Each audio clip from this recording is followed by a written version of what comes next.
Hello बच्चों, कैसे हो आप सब। तो चलिए आज अपन क्या करते हैं, जो उपसंयोजी यौगिक हैं कोऑर्डिनेशन कंपाउंड, उनमें आइसोमेरिज्म में समवायता को देखते हैं अपन कि क्या होती है। तो थोड़ा सा उसको पढ़ने से पहले अपन क्या करते हैं, थोड़ा समवायता देख लेते हैं कि होती क्या है। तो देखो कि दो या दो से अधिक यौगिक, दो या मोर देन टू यौगिक, ठीक है, जिनके रासायनिक और अणु सूत्र क्या हो, समान हो, ठीक है, लेकिन उनकी क्या हो, संरचना अलग अलग हो या फिर उनके विन्यास अलग अलग हो, आपस में क्या कहलाते हैं, समावयवी कहलाते हैं। देखिए कैसे, जैसे मान लो मैं दो यौगिक ले रहा हूँ जिनके रासायनिक सूत्र समान है, जिनको C4 बोलते हैं, ठीक है, लेकिन इनकी संरचना अलग अलग हो, या तो ये सीधी चेन से जुड़े हो सकते हैं या फिर कुछ इस प्रकार जुड़े हो सकते हैं। तो इनकी संरचना अलग अलग हो गई, लेकिन ये आपस में क्या है, समावयवी हैं, ठीक है। तो इनके रासायनिक और अणु सूत्र कैसे हैं, समान है, लेकिन संरचना अलग अलग है, तो ये कहलाती है संरचनात्मक समवायता, एक प्रकार है, ठीक है। ये संरचनात्मक समवायता के एक प्रकार है। तो इनके जो गुण हैं, इनकी प्रॉपर्टी है, वो भी अलग अलग हो जाएगी, ठीक है, लेकिन क्या है, रासायनिक और अणु सूत्र कैसे रहेंगे, समान। या तो फिर दूसरा हो सकता है कि विन्यास अलग अलग हो। जैसे मान लो हम एक यहाँ पे एक कंपाउंड ले लें जिसका रासायनिक सूत्र क्या हो, MA2B2 हो, ठीक है। तो ये दो प्रकार से विन्यास रख सकते हैं कि धातु बीच में जुड़े हों और दोनों A एक साइड हों और दोनों B कैसे हों, एक साइड हों। या तो फिर हो सकता है कि मेटल से ये एक दूसरे के कैसे हो सकते हैं, ट्रांसपोजिशन में भी उपस्थित हो सकते हैं, ठीक है। जैसे ये वाला देखो, यहाँ पे एक दूसरे के ट्रांस में A है और यहाँ पे एक दूसरे के सिस पोजीशन में है। तो या तो इनकी संरचना अलग अलग हो या तो फिर इनके विन्यास अलग अलग हो। इन दोनों प्रकारों को लेकर इनके दो भागों में बांटा गया है। देखिए आइसोमेरिज्म कोऑर्डिनेशन कंपाउंड, ठीक है। तो आपको पता है कि जो आइसोमेरिज्म है वो ग्रीक भाषा का शब्द है आइसोमर, जिसमें आइसो का मतलब होता है इक्वल और मैरोस का मतलब होता है पार्ट, इक्वल, भाग, ठीक है। तो इसकी डेफिनेशन हम देख चुके हैं, फिर भी एक बार और देख लेते हैं कि दो या दो से अधिक यौगिक के रासायनिक सूत्र क्या हो, समान हो, परंतु या तो संरचना अलग अलग हो या परमाणुओं का विन्यास कैसा हो, अलग अलग हो, वे आपस में क्या कहलाते हैं, समावयवी कहलाते हैं। और एक घटना क्या कहलाती है, समावयवता कहलाती है, ठीक है। चलिए आगे बढ़ते हैं। तो समावयवता भी हमने दो प्रकार के होते हैं अभी देख चुके हैं। देखो कैसे, एक होती है संरचनात्मक समवायता, ठीक है, जिनकी संरचना अलग अलग हो लेकिन रासायनिक सूत्र कैसे हों, समान हो। और एक होती है त्रिविम समवायता, जिनके क्या होते हैं, विन्यास अलग अलग होते हैं, ठीक है। तो सबसे पहले हम संरचनात्मक समवायता देखेंगे क्या होती है और उसके चारों प्रकार देखेंगे। फिर उसके बाद हम त्रिविम समवायता में जाएंगे और उनके दोनों प्रकारों को देखेंगे। तो संरचनात्मक समवायता मुख्यतः चार प्रकार की होती है, और भी होती है एक दो प्रकार की, लेकिन हम मेनली एग्जाम के पर्पज से चार देखेंगे यहाँ पे।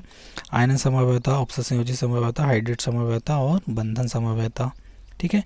और इसी प्रकार यहाँ पे ज्यामिति समवायता और प्रकाशीय समवायता, ये त्रिविम समवायता के दो प्रकार हैं हमारे, ठीक है। तो चलिए शुरू करते हैं। देखो हम सबसे पहले समवायता के प्रकारों को पढ़ना चालू करें, उससे पहले कुछ चीज़ें आपके लिए जान लेना ज़्यादा अच्छा रहेगा। यहाँ पे हमने एक संकुल लिया है, तो संकुल में आप देख रहे होंगे यहाँ पे एक बड़ा ब्रैकेट है। इस बड़े ब्रैकेट के अंदर दो चीज़ें उपस्थित होती हैं। एक यहाँ पे जो क्रोमियम है या मैग्नीज है या कोबाल्ट, यहाँ पे जो भी रहेगा उसको बोलते हैं हम केंद्रीय धातु परमाणु, ठीक है। और केंद्रीय धातु परमाणु से क्या जुड़े होते हैं, लिगेंड। जैसे यहाँ पे जो जल के अणु हैं वो क्या है, किसका काम कर रहे हैं, यहाँ पे लिगेंड का काम कर रहे हैं। तो इन लिगेंड और केंद्रीय धातु परमाणु जो इस ब्रैकेट के अंदर उपस्थित हैं, ये मिलके बनाते हैं हमारा उपसंयोजी क्षेत्र। क्या बनाते हैं, उपसंयोजी क्षेत्र। और इस उपसंयोजी क्षेत्र के दोनों तरफ, या तो इधर या तो यहाँ पे, ये कहलाते हैं आयनिक क्षेत्र। क्या कहलाते हैं, आयनिक क्षेत्र, ठीक है। ये हमारे समवायता के प्रकारों को पढ़ेंगे तब बार बार यूज़ होंगे। आयनिक क्षेत्र क्या होते हैं, उपसंयोजी क्षेत्र क्या होते हैं, इसलिए मैंने थोड़ा सा बता दिया। देखो हम यहाँ पे समवायता का पहला प्रकार देखते हैं। तो सबसे पहले हम एक एग्जांपल ही उठा लेते हैं। यहाँ पे दो टाइप के एग्जांपल आपको दिए हुए हैं, पहला एग्जांपल है और यहाँ पे ये दूसरा एग्जांपल है, ठीक है। आप देखो गौर से, तो इन दोनों में क्या होता है, इनके जो रासायनिक सूत्र हैं वो समान है। यहाँ पे कोबाल्ट है, ठीक है, 5 क्या है यहाँ पे एमीन ग्रुप जुड़े हुए हैं, ठीक है, एक ब्रोमीन है, ब्रोमाइड है, और एक है सल्फेट, ठीक है। इन दोनों में ये सब चीज़ें ही उपस्थित हैं, मतलब इनके दोनों के क्या हैं, रासायनिक सूत्र कैसे हैं, समान हैं, कैसे हैं, बराबर हैं, लेकिन इनकी क्या है, संरचना अलग अलग है। क्या है, इनकी संरचना अलग अलग है।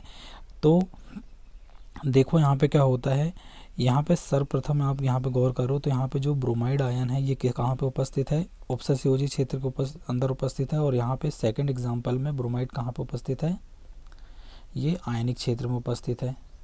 ठीक है, और यहाँ पे क्या है, उपसंयोजी क्षेत्र में। इसी प्रकार यहाँ पे हम सल्फेट की बात करें तो सल्फेट यहाँ पे आयनिक क्षेत्र में है और यहाँ पे कहाँ चला गया है, ये उपसंयोजी क्षेत्र में चला गया है। ठीक है, तो ये जो एग्जाम्पल है ये पहला, ये हमारा है आयनन समव्ययता को दर्शाता है, आयनन समव्ययता को दर्शाता है। देखिए हम इसकी डेफिनेशन पढ़ लेते हैं क्या होती है, कि ऐसे यौगिक या संकुल जो समान अणु सूत्र रखते हों किंतु विलयन में अलग अलग प्रकार से आयनीकृत होते हैं, इनको आयनन समव्ययी कहा जाता है। देखो यहाँ पे जैसे मान लो हम इस पहले कंपाउंड का आयनन कर दें तो हमको क्या मिलेगा, यहाँ पे पेंटाएमीन और ब्रोमाइड आयन। आपको पता होगा कि इनका आयनन किस प्रकार होते हैं, क्योंकि उपसंयोजी क्षेत्र में उपस्थित जो भी रहता है वो विलयन में अपने आयनों में नहीं टूटते हैं, ये एक अलग से आयन बनता है। और यहाँ पे आयनिक क्षेत्र में जो उपस्थित रहता है वो अलग आयन मिलेगा, SO4 2- यहाँ पे 2+ बनेंगे। ठीक है, इसी प्रकार यदि इसका आयनन कर दें तो हमको यहाँ पे क्या मिलेंगे, ब्रोमाइड आयन मिलेंगे। ठीक है, तो जब हम यहाँ पे इसका आयनन कर रहे हैं तो एक बार ब्रोमाइड आयन मिल रहे हैं और एक बार सल्फेट आयन मिल रहे हैं। मतलब जब दोनों विलयनों को अपन आयनीकृत कर रहे हैं तो एक बार ब्रोमाइड आयन मिल रहा है, एक बार सल्फेट आयन मिल रहा है। इसके कारण ये किसका एग्जाम्पल है, आयनिक समव्ययता का एग्जाम्पल है। ये यहाँ पे हमको एक संकुल दिया हुआ है, यौगिक दिया हुआ है, तो इसके दो आयनिक समव्ययी हम किस प्रकार से बना सकते हैं। तो जो पहला आयनिक समव्ययी है वो इस प्रकार बनेगा कि जो प्लेटिनम केंद्रीय धातु परमाणु है इससे क्लोराइड आयन डायरेक्ट जुड़ जाएंगे और जो एमीन है टेट्राएमीन वो इस प्रकार जुड़े रहेंगे। और जो ब्रोमाइड आयन है, ठीक है, वो दोनों कहाँ चले जाएंगे, आयनिक क्षेत्र में। ठीक है, ये तो हो गया पहला आयनन समव्ययी। और दूसरा जो आयनन समव्ययी है वो किस प्रकार हो जाएगा, यहाँ पे कि प्लेटिनम से ये जुड़े रहें और जो ब्रोमाइड आयन है जो अभी फ़िलहाल कहाँ पे उपस्थित थे, आयनिक क्षेत्र में, वो कहाँ चले जाएं, उपसंयोजी क्षेत्र में चले जाएं। और यहाँ पे टेट्राएमीन तो उपस्थित रहें और जो क्लोराइड आयन है वो कहाँ चले जाएं, आयनिक क्षेत्र में चले जाएं। तो इस प्रकार यहाँ पे आयनन समव्ययी हम बना सकते हैं एक संकुल के। ठीक है, तो जब इसको हम विलयन में घोलेंगे, इसका विलयन बनाएंगे तो एक बार हमको क्या है, ब्रोमाइड आयन मिलेंगे और यहाँ पे क्या मिल जाएंगे, क्लोराइड आयन, जिसे आप सिल्वर नाइट्रेट की क्रिया द्वारा पहचान सकते हैं। ठीक है, जब सिल्वर नाइट्रेट की क्रिया करते हैं तो यहाँ पे AgCl प्राप्त होते हैं और यहाँ पे AgBr प्राप्त होते हैं, सिल्वर ब्रोमाइड प्राप्त होते हैं, जिनके कलर अलग अलग हैं, जिसके द्वारा आप बता सकते हैं कि आयनिक क्षेत्र में क्या उपस्थित था। ठीक है, तो ये आयनन समव्ययता के दो एग्जाम्पल उपस्थित हो गए हमारे। चलिए आगे बढ़ते हैं, उपसंयोजी समव्ययता। तो देखो यहाँ पे उपसंयोजी समव्ययता में क्या रहता है, आपको हमेशा दो प्रकार के संकुल देखने को मिलेंगे इस प्रकार से। ठीक है, दो प्रकार के उपसंयोजी क्षेत्र देखने को मिलेंगे। एक होता है धनात्मक उपसंयोजी क्षेत्र जिसको बोलते हैं धनात्मक संकुल, और दूसरा होता है ऋणात्मक संकुल। ठीक है, ये हमेशा उपस्थित रहेंगे। तो क्या होता है, धनात्मक क्षेत्र में उपस्थित रहेंगे धनात्मक संकुल, उसमें दो चीज़ें उपस्थित रहेंगी, एक तो केंद्रीय धातु परमाणु जैसे यहाँ पे है, और क्या रहेगा, एक तो लिगेंड। इसी प्रकार ऋणात्मक संकुल में भी केंद्रीय धातु परमाणु और लिगेंड।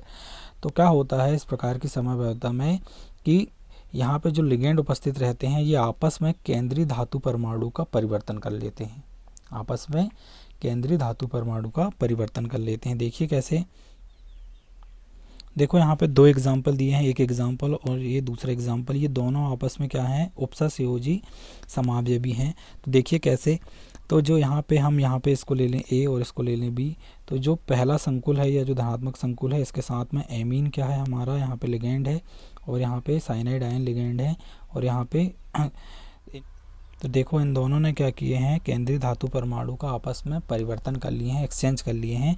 क्रोमियम जो पहले साइनाइड आयन के साथ जुड़ा था अब किसके साथ जुड़ गया है, एमीन के साथ जुड़ गया है, और यहाँ पे ये धनात्मक संकुल बना लिया है इनने।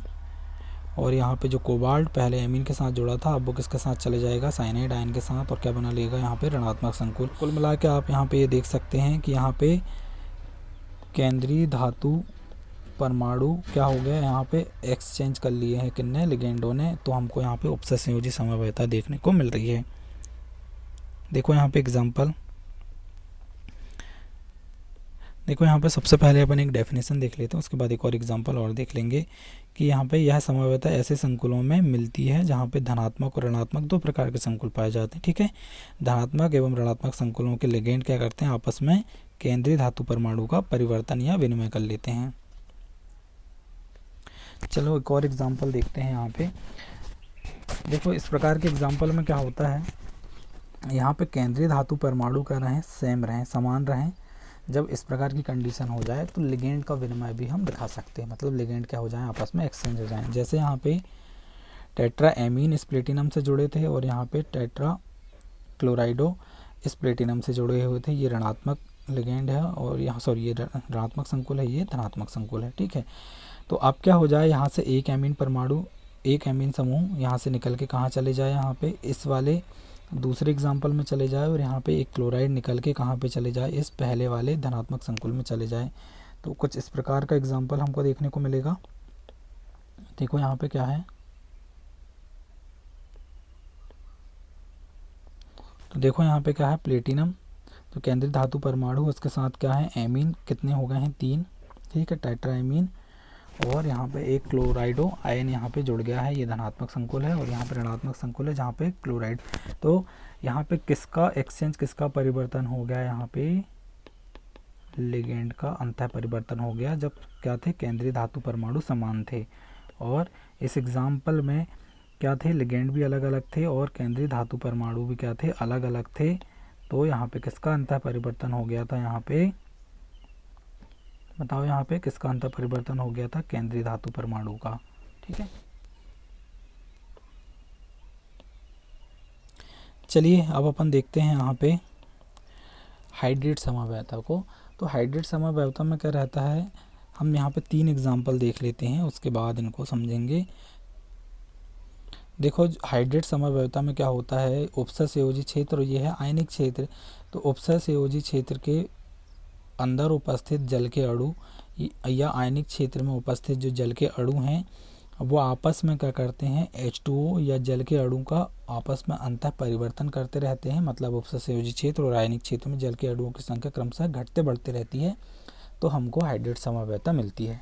जैसे आप यहाँ पे देखो कि क्रोमियम क्लोराइड के साथ 6 क्या है, जल के एक्वा के अणु हैं, ये आपस में 3 प्रकार के हाइड्रेट समवाय भी हमको देते हैं। जब सारे की सारे 6 की 6 एक्वा या जल के अणु क्या हों, उपसर्ग संयोजी क्षेत्र के अंदर उपस्थित हों, तो हमको यहाँ पे जो तीनों क्लोराइड हैं वो यहाँ पे बाहर चले जाएंगे। यहाँ पे इसका जो नाम है वो क्या हो जाएगा, हेक्सा एक्वा क्रोमियम, और तीनों क्लोराइड क्या हैं, बाहर हैं, आयनिक क्षेत्र में है। अब क्या हो जाए, जल के अणु 5 यहाँ पे बचें, और यहाँ पे एक जल का अणु कहाँ चले जाए, आयनिक क्षेत्र में चले जाए, तो ये हाइड्रेट समवायता समवाय भी बन जाएगा, इसका हाइड्रेट समवाय भी बन जाएगा। यहाँ पे पेंटा एक्वा क्लोराइडो, ठीक है, क्रोमियम बन गया यहाँ पे, और इसी प्रकार यहाँ पे टेट्रा एक्वा क्रोमियम क्लोराइडो डाई क्लोराइडो बन गया, और यहाँ पे 2 जल के अणु बाहर चले गए, और उतनी ही जितनी जल के अणु यहाँ पे बाहर गए हैं उतने ही क्लोराइडो के अणु या क्लोरीन के अणु उपसर्ग संयोजी क्षेत्र के अंदर आ गए हैं। तो यहाँ पे देखो कुल मिला के आप यहाँ पे देख सकते हो कि जो जल के अणु हैं वो क्या होते जा रहे हैं, कम होते जा रहे हैं, और आयनिक क्षेत्र में बढ़ते जा रहे हैं। तो इस समवायता को क्या बोलते हैं, हाइड्रेट समवायता। चलिए इसकी डेफिनेशन देखते हैं, आपको और क्लियर हो जाएगा। क्या होता है कि जब यौगिक का अणु सूत्र क्या हो, समान हो, जैसे यहाँ पे समान थे Cr Cl3 और 6 क्या थे, H2O। ठीक है, तो जब अणु सूत्र क्या हो, समान हो, परंतु उपसर्ग संयोजी क्षेत्र के अंदर या बाहर जल के अणुओं की संख्या कैसी होती जाए, भिन्न भिन्न हो, तो इस प्रकार की समवायता उत्पन्न होती है। जैसे एग्जाम्पल में अपन ने देखे थे कि क्रोमियम क्लोराइड जल के अणुओं के साथ 3 प्रकार के क्रिस्टल बनाता है। ठीक है, चलो एक और एग्जाम्पल देख लेते हैं जिससे और क्लियर हो जाएगा। यहाँ पे क्या है, टेट्रा एमीन एक्वा क्लोराइडो एक संकुल है जिसमें जो ब्रोमीन है वो कहाँ पे उपस्थित है, आयनिक क्षेत्र में उपस्थित है। ठीक है, अब यहाँ पे जब इसके हम हाइड्रेट समवाय बनाएंगे तो क्या हो जाएगा, यहाँ पे हाइड्रेट समवाय में जो जल का अणु है वो बाहर चले जाएगा आयनिक क्षेत्र में, और यहाँ पे क्लोरीन भी बाहर चले जाएगा और ये दोनों कैसे आ जाएंगे अंदर। तो हमको क्लोरीन ब्रोमीन पे ज़्यादा ध्यान नहीं देना है, हमको सिर्फ देना है यहाँ पे जल के अणुओं में, ठीक है, क्योंकि हम हाइड्रेट समअवयवी बना रहे हैं। तो हाइड्रेट समअवयवी कुछ इस प्रकार हो जाएगा, टेट्राएमीन, ठीक है, डाइब्रोमाइडो कोबाल्ट, और यहाँ पे ये आयनिक क्षेत्र में चले जाएंगे। देखो जो अगला समअवयवता है, जो अगली समअवयवता है वो है हमारी आबंधीय बंधन समअवयवता। तो इसकी डेफिनेशन देखने से पहले अपन कुछ यहाँ पे एग्जांपल दिए हुए हैं आपको, उसके बारे में आपको यहाँ पे देख लो। जो बंधन समअवयवता है वो जुड़ने के क्रम के परिवर्तन के आधार पर दर्शाई जाती। मान लो यहाँ पे कोई केंद्रीय धातु परमाणु हो कोबाल्ट, और उससे यहाँ पे यदि मान लो NO2 जुड़ा है तो वो दो प्रकार से जुड़ता है। एक बार इस प्रकार से जुड़ जाएगा NO2, ठीक है, यहाँ पे ये जो लिगेंड है वो नाइट्रोजन से लोन पेयर अपने दान करेगा और कोबाल्ट से जुड़ जाएगा, या तो फिर वो इस प्रकार से भी जुड़ता है कि ऑक्सीजन से अपने लोन पेयर इलेक्ट्रॉन दान करें और फिर केंद्रीय धातु परमाणु से लिगेंड जुड़ जाए। तो यहाँ पे इनके जो सूत्र हैं वो NO2 ही है, लेकिन यहाँ पे एक बार नाइट्रोजन इलेक्ट्रॉन दान करता है और यहाँ पे एक बार ऑक्सीजन इलेक्ट्रॉन दान करता है। जब यहाँ पे नाइट्रोजन इलेक्ट्रॉन पेयर दान करे तो इसको बोलते हैं अपन नाइट्राइटो N, और जब यहाँ पे ऑक्सीजन इलेक्ट्रॉन पेयर दान करे तो इसको बोलते हैं अपन नाइट्राइटो O, ठीक है। अपन एग्जांपल लेंगे तो और क्लियर हो जाएगा। इसी प्रकार यहाँ पे जब कार्बन इलेक्ट्रॉन पेयर दान करे तो क्या बोलते हैं इसको, साइनाइडो, और जब यहाँ पे नाइट्रोजन इलेक्ट्रॉन पेयर दान करे केंद्रीय धातु परमाणु से जोड़ने के लिए तो उसको बोलते हैं अपन आइसो साइनाइडो, ठीक है। इसी प्रकार यहाँ पे जब सल्फर अपने इलेक्ट्रॉन पेयर दान करे केंद्रीय धातु परमाणु से जोड़ने के लिए तो इसका नाम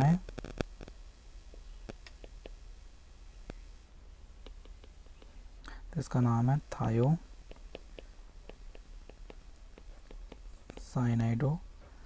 साइनाइडो, और ये भी नाइट्रोजन से इलेक्ट्रॉन पेयर दान हो तो क्या हो जाता है, आइसो थायो साइनाइडो, ठीक है। जब एग्जांपल लेंगे अपन तो और सब कुछ क्लियर यहाँ पे आपको हो जाएगा।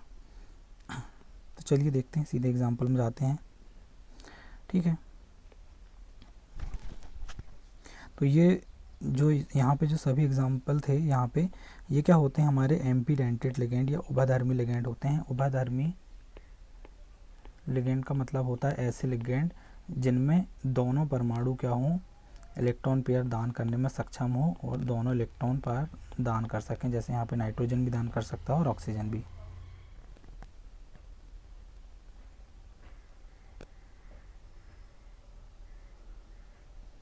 तो देखो अपन यहाँ पे एग्जांपल लें उससे पहले इसकी डेफिनेशन देख लेते हैं कि जब एक ही लिगेंड केंद्रीय धातु परमाणु आयन से दो भिन्न भिन्न प्रकार से जुड़ा रहता है तो यह समअवयवता प्रदर्शित होती है। जैसे नाइट्राइटो केंद्रीय धातु आयन से दो भिन्न भिन्न प्रकार से जुड़ जाता है, नाइट्रोजन से जुड़ेगा तो नाइट्रो, या ऑक्सीजन से जुड़ेगा तो नाइट्राइटो।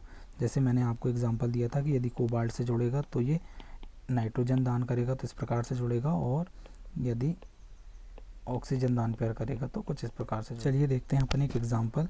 तो यहाँ पे जो पहला एग्जांपल हमने लिया है पेंटाएमीन nitrito N cobalt third chloride, ठीक है। तो यहाँ पे जो नाइट्रोजन है इनने अपने लोन पेयर ऑफ इलेक्ट्रॉन दान किया है और यहाँ पे पेंटामीन तो उपस्थित हैं, ये कोबाल्ट से जुड़े हुए हैं। यदि हम इसका एक छोटा सा स्ट्रक्चर बना के देखें तो कुछ इस प्रकार बन जाएगा, कोबाल्ट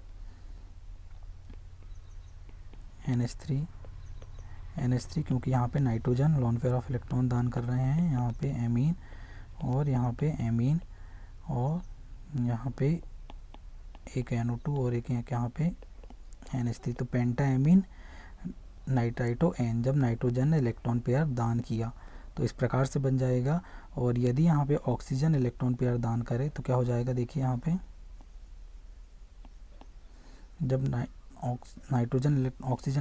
जब ऑक्सीजन इलेक्ट्रॉन पेयर दान करेगा तो क्या बन जाएगा, NON। तो इसका नाम क्या हो जाएगा, यहाँ पे इसका नाम परिवर्तित होकर हो जाएगा पेंटाएमीन nitrito O cobalt third chloride, ठीक है। जब ऑक्सीजन लोन पेयर अपने दान करेगा और जब यहाँ पे नाइट्रोजन करेगा तो ये इस प्रकार हो जाएंगे, ठीक है।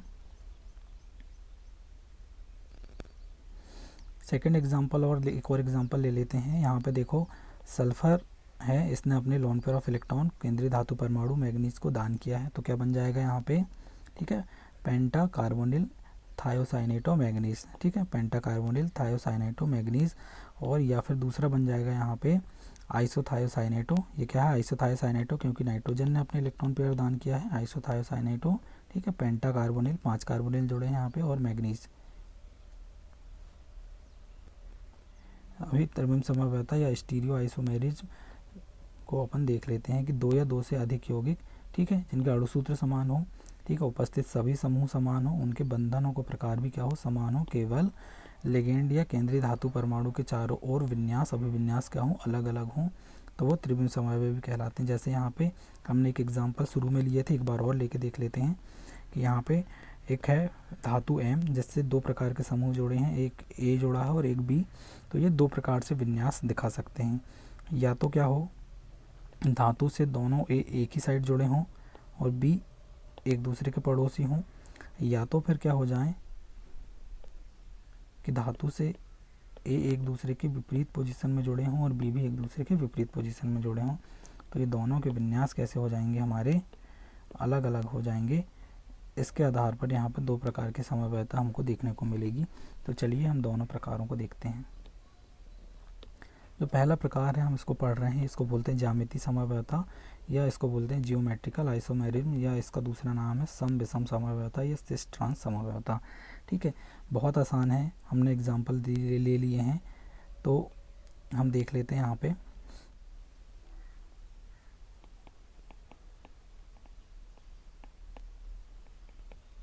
ठीक है, इसका नाम हो जाएगा डायमीन डाइक्लोराइडो प्लेटिनम सेकेंड आयन। तो ये 2 प्रकार के अपने स्ट्रक्चर बना सकता है। जब क्या हो, यहाँ पे जो एमीन समूह हैं एक दूसरे के क्या हों, पड़ोसी हों, या एक दूसरे के क्या हों, पास पास हों, तो इस समव्ययता को बोलते हैं क्या, सिस समव्ययता। मतलब इसके नाम में क्या जुड़ जाएगा, सिस, और नाम हो जाएगा cis die amine die chloro platinum second ion. और इसका नाम क्या हो जाएगा, ट्रांस, क्योंकि यहाँ पे जो एमीन है एक दूसरे के दूर दूर उपस्थित हैं, पड़ोसी नहीं है, ठीक है, या क्लोरीन भी एक दूसरे के दूर दूर उपस्थित हैं, तो इसके नाम में क्या जुड़ जाएगा, यहाँ पे ट्रांस, ठीक है, और नाम वही रहेगा, trans di amine die chloro platinum. खैर हमको नाम में नहीं जाना है, लेकिन यहाँ पे हमको बताना है कि जब दोनों समान समूह क्या हों, एक दूसरे के पास पास उपस्थित हों या एक दूसरे के पड़ोसी हों, तो उसको बोलते हैं अपन सिस समव्ययता, सिस समावयवी। और एक दूसरे के विपरीत उपस्थित हों तो क्या बोलते हैं, उसको ट्रांस समावयवी बोलते हैं।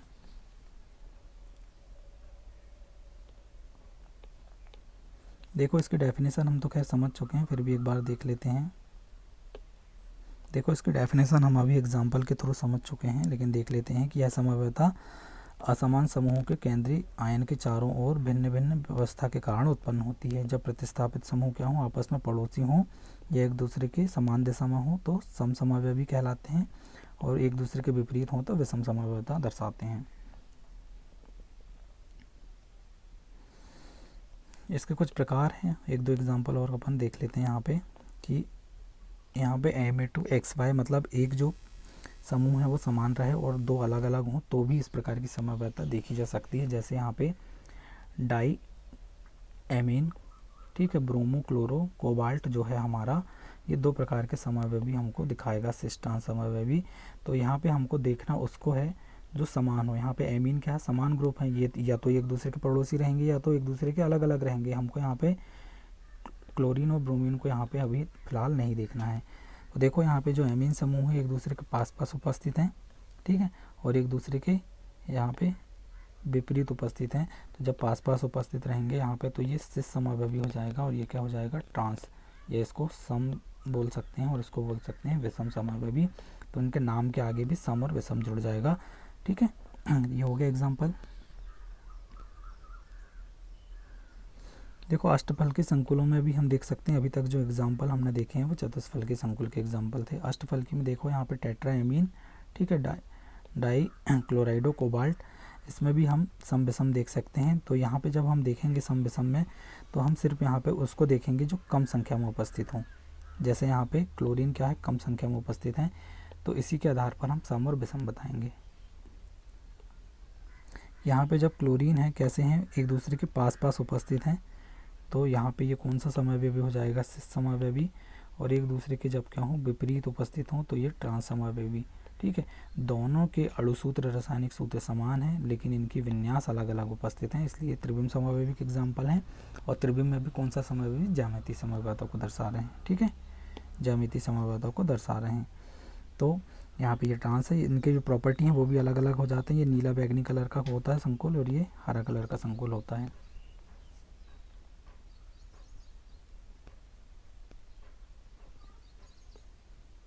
देखो दूसरा जो टाइप है, इसमें बहुत सारे टाइप हैं, अपन कुछ आईएमपी टाइपों को देख लेते हैं कि यहाँ पे क्या है, एक बाइडेंटेड लिगेंड जुड़ा हो। जैसे बाइडेंटेड लिगेंड में हम यहाँ पे एक एग्जांपल ले रहे हैं। देखो यहाँ पे जो बाइडेंटेड लिगेंड है वो हमने यहाँ पे लिया है EN, इसका फुल फॉर्म होता है एथिलीन डाइएमीन। क्या होता है, एथिलीन डाइएमीन। ये बाइडेंटेड लिगेंड है। तो हम यहाँ पे इसकी देख लेते हैं। इनके दोनों के रासायनिक सूत्र अणुसूत्र समान है, लेकिन इनके विन्यास अलग अलग हैं। तो विन्यास हम यहाँ पे क्लोरीन परमाणु के आधार पर निर्धारित करेंगे। जब दोनों क्लोरीन एक दूसरे के पास पास उपस्थित हों तो ये सिस समावयवी हो जाएगा, और एक दूसरे के विपरीत हो तो ट्रांस समावयवी हो जाएगा। तो इसका नाम क्या हो जाएगा, इसका नाम हो जाएगा पहले का सिस, ठीक है, बिस एथिलीन डाइएमीन डाई क्लोराइडो कोबाल्ट, और इसका नाम हो जाएगा ट्रांस। ठीक है, बिस एथिलीन डाइएमीन डाई क्लोराइडो कोबाल्ट। ठीक है, तो ये इस प्रकार हम इनको देख सकते हैं। दूसरा जो देखो जो अगली समवायता है वो है प्रकाशिक समवायता। प्रकाशिक समवायता को पढ़ने से पहले आप यहाँ पे देखो, यहाँ पे आपको दो टाइप के बीकर देखने को मिल रहे हैं। ठीक है, एक को नाम अपन ए दे रहे हैं, एक को नाम दे रहे हैं बी। तो यहाँ पे क्या होता है, दोनों में एक ही हम संकुल को ले रहे हैं, लेकिन एक ही संकुल के हम दो प्रकाशिक समवायवी को ले रहे हैं। ठीक है, दो प्रकाशिक समवायवी को ले रहे हैं। तो जब हम इसमें क्या करें, समतल ध्रुवित प्रकाश को गुजारें इस संकुल से, और यदि समतल ध्रुवित प्रकाश क्या हो जाए, क्लॉकवाइज रोटेट हो जाए। किस प्रकार रोटेट हो जाए, क्लॉकवाइज रोटेट हो जाए, तो इसको बोलते हैं डी फॉर्म। और जब समतल ध्रुवित प्रकाश क्या हो जाए, एंटी क्लॉकवाइज या घड़ी की विपरीत दिशा में घूम जाए, तो उसको बोलते हैं अपन एल फॉर्म। देखो क्या होते हैं ये डी फॉर्म और एल फॉर्म, इसको देख लेते हैं अपन। तो जो प्रकाशिक समवायता है, ये प्रकाशिक समवायता ये मुख्यतः क्या है, प्रकाश की किरणों को एक बार दाएं घुमाने और एक बार बाएं घुमाने पर आधारित है। ठीक है, तो जो प्रकाशिक समवायता मतलब उन्हीं को बोलेंगे अपन। ठीक है, तो देखो यहाँ पे क्या होता है, यह समवायता ऐसे संकुलों में होती है जिसमें असममिति या कायरल केंद्र होता है। आगे देखेंगे ये क्या होते हैं। ठीक है, इस प्रकार के समवर्ती समतल ध्रुवित प्रकाश को दाएं या बाएं घुमा देते हैं। ठीक है, ऐसा यौगिक जो समतल ध्रुवित प्रकाश को क्या हो करे, दाईं ओर घुमा दे, वह डी या प्लस घूर्णक कहलाता है, या इसको बोलते हैं अपन डेक्स्ट्रो रोटेटरी। ठीक है, किंतु जब अणु समतल ध्रुवित प्रकाश को किस ओर घुमा दे, बाईं ओर घुमा दे, तो उसको बोलते हैं अपन एंटी क्लॉकवाइज। एंटी क्लॉकवाइज घुमा देता है तब उसको बोलते हैं एल या माइनस फॉर्म, या उसको बोलते हैं अपन लीवो रोटेटरी। एग्जाम्पल से और सारी चीज़ें क्लियर हो जाएगी। चलो एग्जाम्पल की ओर चलते हैं। ठीक है, एग्जाम्पल में जाने से पहले देखो, हमारे दो हाथ ले लेते हैं हम। सबसे पहले ये ले लेते हैं लेफ्ट हैंड और दूसरा ले लेते हैं राइट हैंड। ठीक है, तो लेफ्ट हैंड और राइट हैंड एक दूसरे के क्या है, हमारे मिरर इमेज होते हैं। मतलब ये क्या होते हैं, दर्पण प्रतिबिंब होते हैं। मतलब मिरर में जैसे दर्पण बनता है ना, वैसे हमको समान दिखते हैं, ये एक दूसरे की बिल्कुल फोटोकॉपी होते हैं। ठीक है, लेकिन जब लेफ्ट हैंड और राइट हैंड को एक दूसरे के ऊपर रख दें, एक दूसरे के ऊपर रख दें, जैसे हमने यहाँ पे इस इमेज में रखा है, जब हम एक दूसरे के ऊपर रख दें तो हम देखते हैं कि यहाँ पे ये जो लेफ्ट हैंड है उसको राइट हैंड अध्यारोपित नहीं कर पाता है, क्योंकि इनका एक अंगूठे की दिशा इस ओर है और इसके अंगूठे की दिशा इस ओर है। मतलब पूर्णतः अध्यारोपित नहीं होता। माना कि एक दूसरे के दर्पण प्रतिबिंब है या सेम टू सेम दिख रहे हैं, फोटोकॉपी हैं, लेकिन फिर भी एक दूसरे को पूर्णतः ढक नहीं पाते हैं, एक दूसरे को ढक नहीं पाते हैं या अध्यारोपित नहीं कर पाते हैं। तो इस प्रकार के कंपाउंड ही हमारे प्रकाशिक समवायता को दर्शाते हैं। ठीक है, जैसे यहाँ पे एक एग्जांपल ले लिए अपन ने, यहाँ पे एक एग्जांपल ए है और एक एग्जांपल बी है। यहाँ पे ये चारों जो समूह हैं वो अलग अलग हैं, ठीक है। जब इसके अपन यहाँ पे दर्पण प्रतिबिंब बनाते हैं तो दिखता तो सेम है, लेकिन एक दूसरे को अध्यारोपित नहीं कर पाएंगे। मान लो यहाँ पे ए इमेज को हमने बी इमेज के ऊपर उठा के रख दिया, तो ये सुपर इम्पोज या अध्यारोपित नहीं हो पाएगा अपने हैंड के जैसे, ठीक है। जैसे मान लो आप एक एग्जांपल देखें यहाँ पे और क्लियर हो जाएगा। जैसे यहाँ पे एग्जांपल ले लें सक्सेनिक एसिड का। तो सक्सेनिक एसिड क्या करता है, यदि इसका अपन एक मिरर इमेज बना दें तो कुछ इस प्रकार बनेगा, इसकी मिरर इमेज, ठीक है। जब इस मिरर इमेज को क्या करें, इस मूल इमेज के ऊपर उठा के रख दें तो एक दूसरे को यह अध्यारोपित कर लेंगे। मतलब हाइड्रोजन की जगह में हाइड्रोजन आ जाएगा और CH3 की जगह CH3, मतलब जो नीचे वाला कंपाउंड है पूर्ण रूप से ढक जाएगा और दिखेगा नहीं। तो इसको बोलते हैं प्रकाश अक्रिय। ये प्रकाशिक समव्ययता को नहीं दर्शाते, ठीक है। अब यहाँ पे हम बात करें लैक्टिक एसिड की। तो लैक्टिक एसिड का भी हम क्या करते हैं, प्रकाशिक समव्यय भी बना के देख लेते हैं वाले। तो यहाँ पे ओ, इसकी मिरर इमेज कुछ इस प्रकार बनेगी। OH यहाँ पे जुड़ जाएगा, C यहाँ पे हाइड्रोजन, यहाँ पे है मैथिल ग्रुप और यहाँ पे कार्बोक्सिलिक ग्रुप यहाँ पे जुड़ा हुआ है। चारों ग्रुप अलग अलग हो गए। जब यहाँ पे यदि इसको इमेज दे दें अपन A और इसको इमेज दे दें B, तो यहाँ पे जो मिरर इमेज B है इसको उठा के अपन A इमेज के ऊपर रखें तो आप देखेंगे यहाँ पे कि यहाँ पे जो हाइड्रोक्सिल ग्रुप है वो कहाँ चले जाएगा, यहाँ पे दिखेगा, और हाइड्रोजन ग्रुप मतलब एक दूसरे को ये कम्प्लीटली अध्यारोपित नहीं कर पाएंगे।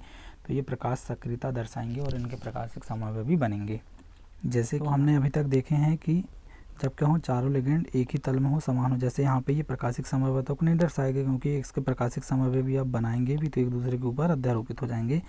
तो चारों लिगेंड एक ही तल में एक समान हो, अतः यह सममिति का तल रखते हैं, ठीक है। अतः एक दूसरे के ऊपर अध्यारोपित हो जाते हैं, अतः ये प्रकाशिक समव्ययता क्या करते हैं, नहीं दर्शाते। केवल वे ही प्रकाश समव्ययता को दर्शाते हैं जो एक दूसरे के क्या हों, दर्पण प्रतिबिंब या मिरर इमेज हों, पर एक दूसरे के ऊपर क्या हों, अध्यारोपित ना हों। अपन ये देख चुके हैं। जैसे यहाँ पे एक एग्जांपल ले लें और क्लियर हो जाएगा, ठीक है। बेस एथिलीन डाइमीन डाइक्लोराइड और कोबाल्ट का एग्जांपल ले रहे हैं। तो सबसे पहले इसके अपन क्या करें, दो समव्यय भी बना लें, सिस ट्रांस। हालांकि पढ़ा अपन प्रकाशिक समव्ययता रहे हैं, लेकिन थोड़ी देर के लिए इसके दो समव्यय भी बना लें, सिस और ट्रांस। देखो यहाँ पे क्या होता है, ये कोबाल्ट से कोबाल्ट जुड़ जाएगा। देखो यहाँ पे हमने इसके प्रकाशिक समव्यय भी बना लिए हैं मिरर रख के, तो कुछ इस प्रकार से बन जाएंगे। ये सिस का मिरर समव्यय भी है और ये ट्रांस का मिरर समव्यय भी है। तो आप देखो यहाँ पे जो ट्रांस की इमेज है, यदि इसको आप गौर से देखेंगे तो इसकी जो मिरर इमेज बनी है B, यदि उसको हम इस A मूल इमेज के ऊपर रख दें तो आप देखो कि ये पूर्ण रूप से अध्यारोपित हो जाएंगे। एथिलीन की जगह एथिलीन आ जाएंगे, ठीक है, और क्लोरीन की जगह क्लोरीन आ जाएंगे। तो ये प्रकाशिक समव्ययता नहीं दर्शाएगा, लेकिन इसका जो सिस समव्यय भी है ये प्रकाशिक समव्ययता को दर्शाता है, ठीक है। यहाँ पे क्लोरीन कुछ यहाँ पे आएंगे इसके, ठीक है, और ये भी एथिलीन भी कुछ यहाँ पे आएगा। तो आप देख रहे हो यहाँ पे कि यहाँ पे जो सिस समव्यय भी है प्रकाशिक समव्ययता को दर्शाता है, ठीक है। तो जो रूप क्या करता है, समतल ध्रुवित प्रकाश को क्लॉकवाइज घुमाता है उसको बोलते हैं डी रूप, और जो एंटी क्लॉकवाइज घुमाता है उसको बोलते हैं एल रूप, ठीक है। तो ये दो प्रकार की समव्ययता हो गई, ठीक है। जैसे यहाँ पे ट्रिस एथिलीन डायमीन में हम देखें तो ये डी रूप है क्योंकि ये समतल ध्रुवित प्रकाश को कैसे करता है, दाईं ओर घुमा देता है क्लॉकवाइज, और ये बाईं ओर घुमाता है, इसलिए क्या है, एल रूप है। ये एक दूसरे के क्या है, प्रकाशिक समव्यय भी हैं, ठीक है दोस्तों।